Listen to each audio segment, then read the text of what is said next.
Yesterday, Mr. Trump was defending Ditch McConnell. This whole thing is a scam. And there are millions of Americans that watch people like you sit here and go on these shows, and Scotty Hughes and the rest of this, this cabal of motley crew of advisors who just sit here and fet this guy and lie about him and for him every single day. And millions of Americans are freaking just sick of it. Stop lying. There wasn't a voterless election in Colorado. You're a liar. Stop lying, please. Wow. Hang on a second. No one comes on my show and calls anyone a liar, with all due respect. And standing there on the lawn, the north lawn of the White House, a lawn that you and I pay for with our taxes, he lied. Hang on a second. No one comes on my show and calls anyone a liar. He lied again and again. And so today we got to call him out. No one comes on my show and calls anyone a liar. He lied again and again. And so today we got to call him out. So let's go through it. First on North Korea.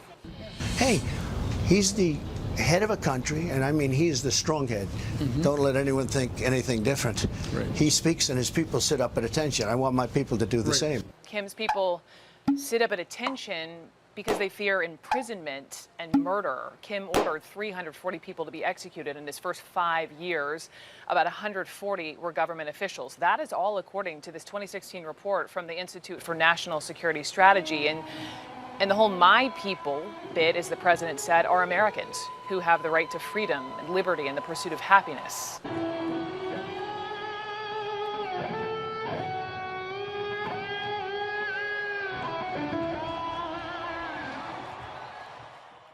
And as CNN's Jeff Zeleny explains, the president even jokingly expressed a longing for a bit of the despot's power. The president insisted he wasn't serious. Jokingly. What did you mean just now when you said you wished Americans would sit up at attention when you spoke? I'm kidding. You don't understand sarcasm.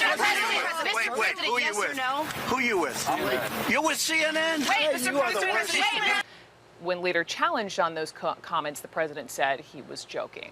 He lied again and again. And so today we got to call him out. For North Korean television viewers, there was little doubt of these soldiers' excitement for their mission and enthusiasm for their leader Kim Jong-un. The newsreader says, "We admire the great leader who shows so much love to us and the officers and soldiers who are stationed at our border." She wants to look like she's listening this time more than lecturing, so she likes the smaller events.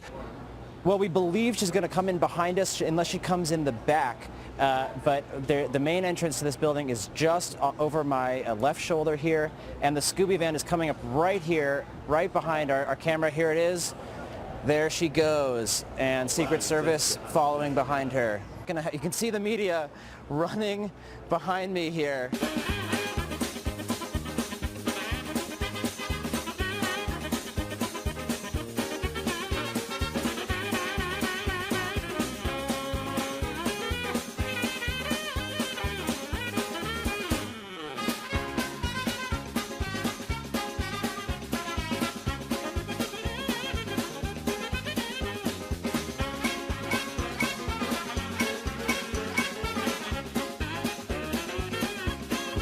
Back to Kim Jong-un's tour, the soldiers, some with their wives clutching babies, wade out into the icy waters to say goodbye.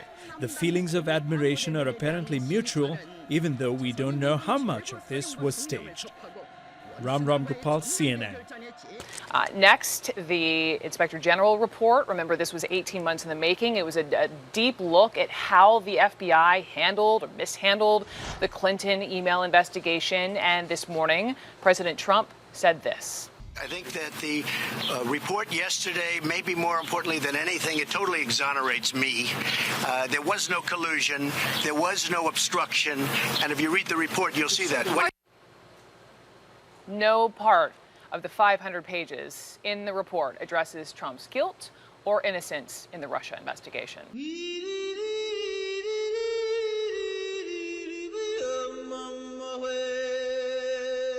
The special counsel concluded the investigation did not establish that members of the Trump campaign conspired or coordinated with the Russian government in its election interference activities. The investigation did not establish that members of the Trump campaign conspired with the Russian government in its election interference activities. Mueller left it to Barr and Deputy Attorney General Rod Rosenstein to decide the obstruction question.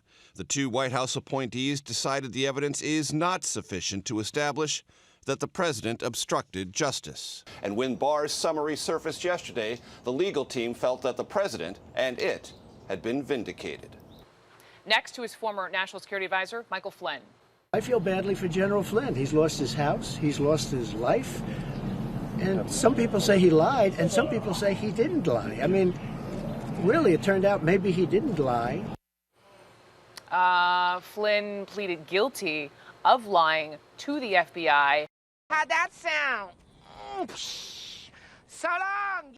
Michael Flynn asked a federal judge to withdraw his guilty plea, according to a court filing. Flynn hired a new legal team who have for the past several months worked to withdraw his guilty plea. Flynn's new lawyers accused prosecutors of bad faith, vindictiveness, and a breach of the plea agreement, according to a court filing. Flynn's lawyer, who wants the whole case thrown out for outrageous government conduct. They have not given us the full documents that they have identified even themselves as having exculpatory evidence, such as an internal January 30th memo from 2017 that completely exonerates General Flynn of having any sort of Russia collusion involvement, which of course they knew didn't exist from the beginning because they made it up.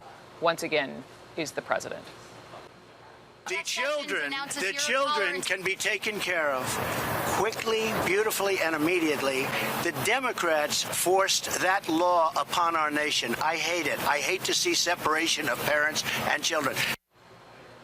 Fact, there is no federal law on the books requiring family separation. There are a bunch of lies that are being told right now. Some of the lies being told are that Trump is randomly deciding to separate kids at the border. He doesn't have to do that. He does have to do that by operation of law. He does have to do that by operation of law. Fact. The only thing the Trump administration is doing differently is they are treating everyone who is crossing the border illegally as an illegal immigrant for prosecution, for purposes of prosecution. Fact. And then because you're doing that, the kids can't stay in custody with the parents longer than 20 days. Fact. Fact. The Trump administration is rolling out a new plan designed to discourage migrant families from coming to the United States. The new regulations would effectively end the 1997 Flores Agreement, which requires the government to release detained migrant families within 20 days.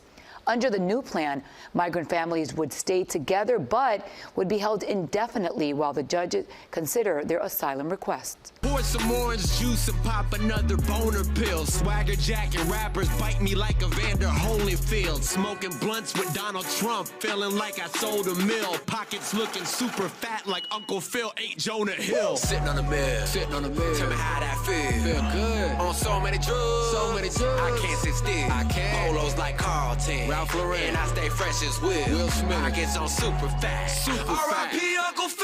Uncle Phil, Fresh Prince of Bel-Air, Fresh Prince of Bel-Air.